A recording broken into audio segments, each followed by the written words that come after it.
ভাবমূর্তি আর আন্তর্জাতিক পর্যায়ে কেউ যাতে নষ্ট করতে না পারে। এদের বিচার না হওয়া পর্যন্ত আমরা ছাত্র জনতা আমরা এই মাঠে অবস্থান করছি, আমাদের এই আন্দোলন এবং এটা শেষ হবে না ইনশাল্লাহ। আমরা খবর পেয়েছি যে কিছু দুষ্কৃতিকারী এই 15ই আগস্টকে কেন্দ্র করে তারা দেশে বিশৃঙ্খলা সৃষ্টি করবে, এজন্য আপামার জনসাধারণ এটা গ্রহণ করেনি। তাই এই ধানমন্ডির 32 সহ যেসব জায়গা আছে সেই জায়গা আমরা প্রোটোকল দেওয়ার চেষ্টা করছি। দলীয় সভাপতির আহ্বান কিংবা সামাজিক মাধ্যমে বিভিন্ন গুজব ছড়ানো হলেও ধানমন্ডি এলাকায় দেখা যায়নি আওয়ামী লীগ বা এর সহযোগী সংগঠনের পরিচিত নেতাকর্মীদের।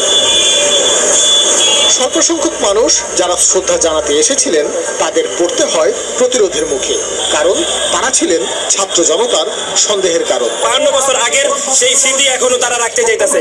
আমরা আমাদের ভাইয়ের রক্ত শুকানোর আগে আমরা এরকম শোক পালন করতে চাই না। যতদিন পর্যন্ত আপনারা পরিপূর্ণভাবে এই আপনাদের অধিকারগুলো